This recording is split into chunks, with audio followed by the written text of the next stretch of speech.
guys, so we're out here in the goat pen. I just gave Lucy a little bit of wormer because goats generally have a spike in worms after they have babies. I'm going to show you the babies. They're actually going to my aunt, and she picked out a name for the girl. She's going to name her Holly. She's still deciding on a boy's name, so for right now we just nicknamed him Hemlock. And once she gets me an actual name for him, we'll start calling him by that. But here are the babies. That's the little boy that we're nicknaming Hemlock for now. And here's Miss Holly. She looks like she's gonna have blue eyes. And she's just absolutely gorgeous coloring. Like, just gorgeous. But those are the babies. Oh, Mama Lucy's in there laying down. She's been a good mama to them. We've noticed her feeding them quite a bit. I have no worries with her. And there's Miss Ethel, who's due in February or March. And there's Miss Feline. Feline's actually doing really good in our cold weather. She hasn't had her sweater now for a week or two. Yeah, about a week. She had it for a couple nights when she first got here, but other than that, she hasn't had it on. And she's been just fine. She's nice and fluffy. We haven't noticed any shivering, so she's doing very good, guys. We got her a nice little, I don't even know what to call this, tribal type collar. Kind of made me think of Arizona. I thought it'd be perfect for her. But yeah, here's Miss Feline. She's doing great. She's gonna eat me. Yeah, she is. Holy moly. Feline, that's not nice. Good thing your teeth don't really hurt. Stop. Ow. No. But yeah, she's doing good. There's Ruby. Little babies. Trying to get at Mama. Miss Ophelia. So Feline will get bred next winter. Probably sometime in November or December. Assuming that we get the little buckling I want. Miss Ethel, you gonna let me pet you? No? Okay. And are we gonna worm Twix really quick? Yeah. Okay, we're gonna give Twix a little shot of wormer. And then we're gonna take you guys over to see the rabbits, and we're gonna kind of go into a little bit of detail about them. That's the main purpose of today's video. It's snowing here, not that you guys could tell on camera, but I don't know, you can see it a little bit. Okay, so let's give him his wormer, and then we'll go talk about our meat rabbits. Okay, we're gonna say goodbye to the goats and go see the rabbits. We'll pop back in here to put Lucy with her babies to make sure they eat. Yeah, Feline integrated really well into the herd. I'm kind of surprised there wasn't a ton of fighting like I thought there was gonna be. Makes me super happy. Lucy's the biggest bully of the herd. She was the one I was most concerned about, but she's even done really well with her. There's Miss Ethel. Will you let me pet you now? No? Okay. Okay. So we keep the rabbits back with the boys. We have a breeding trio right now, which is 1 buck and 2 does. And they're Champagne d'Argents. They're a meat rabbit. And here comes Apollo. Hi, Apollo. Oh, boys are gonna fight. Apollo, you're fluffy.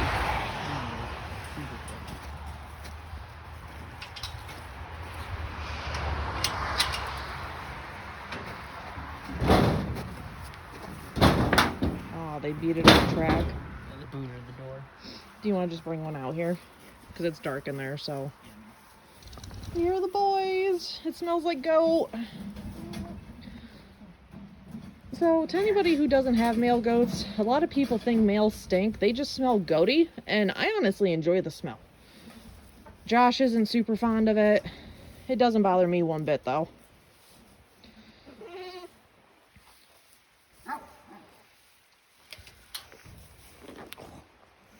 Hold on for dear life. So this is our buck. A lot of people told me not to name the buck or the trio at all because eventually they'll be meat, but this is Gideon. As Sam said, they're Champagne d'Argents. They're an old breed. in France. It used to be called French Silvers in France, obviously for the silver color. He's keeping an attentive ear. So the main reason we decided to go with the Champagne d'Argents was they're the closest to silver foxes, which is my ideal breed. But they're supposed to dress out at about 65% of body weight. And just holding him, I can tell you he's probably close to at least 8. So you figure on a 10-pound rabbit, you're going to get about 6.5 pounds. So, you breed them. 30 days later, you have kits. And then from there, it's one of those 8 weeks, and they're good to go to Camp Kenmore and turned into other stuff. Any rabbit over 8 weeks, a lot of people say will become roasters at that point, because at 8 weeks they're fryers. So it's a lighter meat, not as tough. So that's wow. Yeah. He's chilled right out. Like he obviously you can tell by his size just sitting next to me or laying in me here. He's a big rabbit. So they're a dual purpose breed. So pelts, because the fur is so soft. I mean, I'm enjoying this quite more than I thought I would.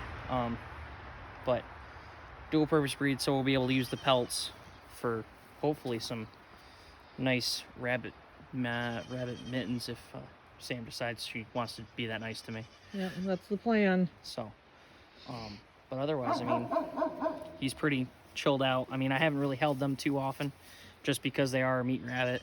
That don't want to get attached. Again, that's why a lot of people said don't name them, but giving them the names at least this way. Don't start your Bucky behavior with me. You're not peeing on me, boy. Back off. Achilles over here. But it's one of those things where just kind of deciding to give them names, at least this way I can talk to Sam about them when, we're inside. So, but he's just mellowed right out in my arms. Like, he was very skittish before, but he's mellowed right out. And again, just by pure size, So hopefully, plan is to breed them in March. We try to do a breeding in, what was it, August? Yeah, for September. Like that. So we by your birthday would be able to have rabbits for dumplings and whatnot. But unsuccessful breeding there. So we'll try it again in March. Just trying to make sure we have them warm enough so when they do officially have kits, so we'll be good. Not to interrupt. No, but you have Apollo has decided I'm a good scratching post. Yes, he is. And my pants, my nice, moose print leggings, are going to smell like goat later. So, but once again, it was primarily for, the dress out weight. We decided to go with these guys because I couldn't find anybody for silver foxes around us.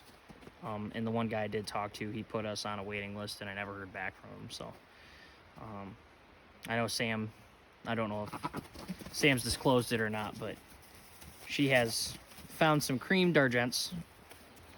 No, I didn't mention anything about that. So Sam has officially gotten me another set of trio, hopefully. We'll get a trio of cream champagne mixes. So they're a brown color versus the silver color. So I'll have a little bit of variation there. And again, it's just to add a little variety to the what? Yeah, I know, I see him. He's just going ape on you. But no, add a little bit of variety, a little bit of something different, different bloodlines. Even though with rabbits, it's not really a concern to breed father to daughter. No, not when we're just putting them not in the when freezer. We're putting them in the freezer. So for anything like show or show quality anything else, you wouldn't want to interbreed like that. But primarily just a meat source. So but that's Gideon, and they are in cages. They're not on the ground.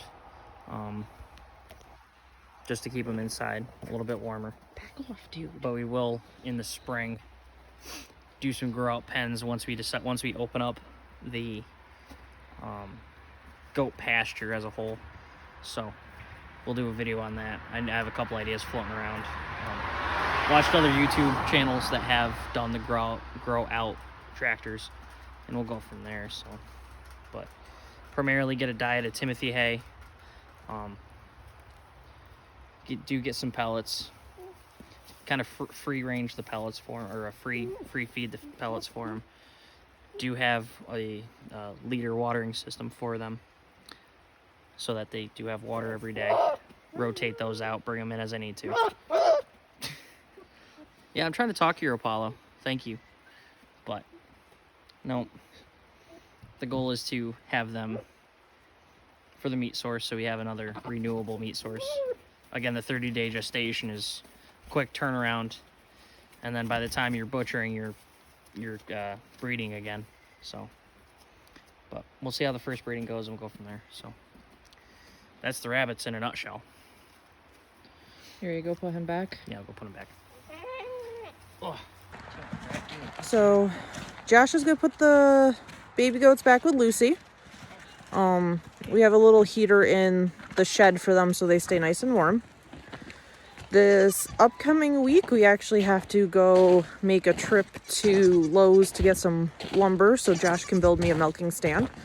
Next week, the babies will officially be 2 weeks on, let's see, 8th, 9th, 10th, on the 12th. So we'll start milking Lucy in the morning and locking the babies up at night.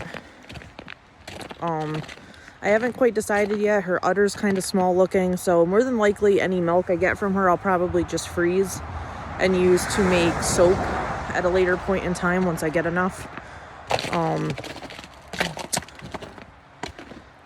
So yeah, so when he starts working on that, I'll film that for you guys so you can see him build the milk stand.